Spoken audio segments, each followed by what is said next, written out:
जब भी हम निवेश की बात करते हैं, एक शब्द सबको पता होता है कि सारे एसेट्स, सारे इन्वेस्टमेंट्स एक जगह नहीं होने चाहिए। इसको इंग्लिश में हम कहते हैं that all the eggs should not be in one basket. इसको हम एसेट डाइवर्सिफिकेशन भी कहते हैं। तो ये शब्द हमने सुना है, पर क्या इसके सही मायने हमें पता है? Hello and welcome, this is Ashish Modani, founder and CEO of SLA Finserv Private Limited, a financial intermediary firm based out of Jaipur.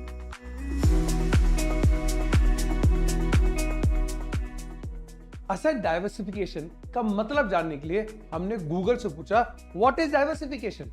तो गूगल ने एक आंसर दिया, diversification is a risk management strategy that creates a mix of various investments with in a portfolio.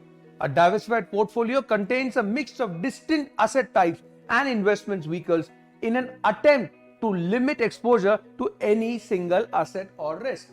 I'm sure हम और आप बहुत ज्यादा कुछ नहीं समझ सकते ये क्या बोल रहा है गूगल। इसको कुछ अलग अंदाज में, एक अलग तरीके से समझने की कोशिश करते हैं कि actually why is diversification actually needed, इसकी जरूरत क्या है।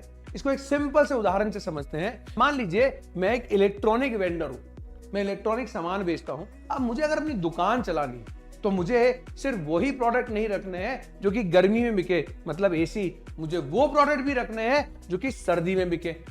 अगर केवल गर्मी वाले प्रोडक्ट हुए तो सर्दी आने पे बिजनेस ठप हो जाएगा, और केवल सर्दी वाले हुए तो गर्मी आने पे बिजनेस नहीं चलेगा। तो मेरे को दोनों ही सीजन को बैलेंस करना है, तो दोनों ही तरह के प्रोडक्ट मुझे रखने पड़ेंगे। इसको मैं एज एन इलेक्ट्रॉनिक वेंडर बोलूंगा एसेट डाइवर्सिफाई हो गए। चलिए हम एसेट डाइवर्सिफिकेशन को निवेश के एंगल से समझते हैं। एक्चुअली में निवेश के प्रोडक्ट्स को, इन्वेस्टमेंट प्रोडक्ट्स को हम इन्वेस्टमेंट व्हीकल्स भी कहते हैं। मतलब वो प्रोडक्ट्स, वो व्हीकल जो मैं एक जगह से दूसरी जगह ले जाए।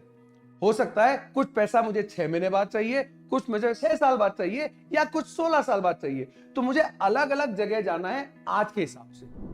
वैसे तो गाड़ी में कई गियर्स होते हैं और सारे गियर अमूमन गाड़ी को आगे ले जाते हैं, पर गाड़ी में हम अलग अलग स्पीड पे, अलग अलग डिस्टेंस जाने के लिए अलग अलग गियर लगाते हैं। अगर मुझे गाड़ी को आसपास कहीं रोकना है तो मैं गाड़ी को फर्स्ट या सेकंड गियर पे चला रहा होता हूँ, पर अगर मुझे डिस्टेंस दूर का नापना है तो मैं गाड़ी को तेज फोर्थ या फिफ्थ गियर पे चलाता हूँ।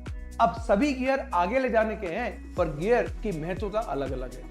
इसी तरह सारे इन्वेस्टमेंट के प्रोडक्ट्स आपको आगे बढ़ाने के लिए, लेकिन कई इन्वेस्टमेंट प्रोडक्ट की स्पीड कम होती है और कई की ज्यादा होती है। अब किसको हमें कब लेना है हमारे गोल्स के हिसाब से निर्भर करता है, और हम इसी को एक एसेट डाइवर्सिफिकेशन कहते हैं। चलिए जानते हैं कि एक आइडियल एसेट एलोकेशन क्या होता है। वैसे तो इसका आंसर आपकी पर्सनल लाइफ पर डिपेंड करता है कि आपके गोल्स क्या है, आपकी लायबिलिटीज क्या है, अभी आपके इन्वेस्टमेंट्स कहां हैं, आपके एसेट्स कहां हैं, आपके आसपास आपकी डिपेंडेंसी कितने लोगों पर है, नहीं है। इन सब चीजों को लेके आपका एसेट एलोकेशन डिटरमाइन होता है। लेकिन अगर एक थंब रूल पूछा जाए तो शायद मैं ऐसे बोलूंगा कि 1/3 इन्वेस्टमेंट 3 जगह हमको अलग अलग जगह से बांटना होता है पूरे इन्वेस्टमेंट्स को। 1/3 इन्वेस्टमेंट, 1/3 हमें इक्विटी म्यूचुअल फंड में रखना चाहिए, 1/3 इन्वेस्टमेंट हमें डेट, गोल्ड या जिसको मैं इंश्योरेंस एसेट कहता हूं उसमें रखना चाहिए, और 1/3 हमें रियल एस्टेट में रखना चाहिए। इक्विटी म्यूचुअल फंड हमारे इन्वेस्टमेंट्स को तेजी से आगे बढ़ाता है, लेकिन वो लंबे समय के लिए है। रियल एस्टेट, चाहे वो जमीन हो, आपका घर हो, आपकी दुकान हो, या कोई और आपने कोई इन्वेस्टमेंट करा उसके लिए है। और इंश्योरेंस एसेट, ये वो एसेट्स हैं जो जब ये दोनों नहीं चलते या कोई फाइनेंशियल कैलामिटी आ जाती है तो आप डेट, गोल्ड या इन तरह के इन्वेस्टमेंट रखें जहां रिटर्न शायद थोड़े कम मिले, लेकिन ये आपकी सेफ्टी के लिए बहुत जरूरी होते हैं। देखिए, जब हम इन्वेस्टमेंट मैनेजमेंट करते हैं तो हमें सबसे ज्यादा जो ध्यान रखना होता है वो होता है रिस्क मैनेजमेंट करने का, रिटर्न मैनेजमेंट करने का नहीं।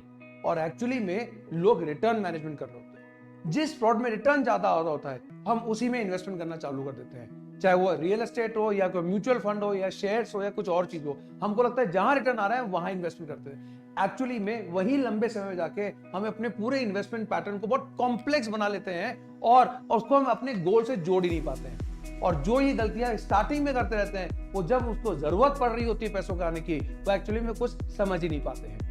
तो इन्वेस्टमेंट का डाइवर्सिफिकेशन आपको रिटर्न देखकर नहीं करना चाहिए, आपको अपने गोल देखकर करना चाहिए कि मेरे को जिंदगी में पैसों की जरूरत कब पड़ेगी। It is not about investing, it is actually more about कि मैं विड्रॉ कब करूंगा।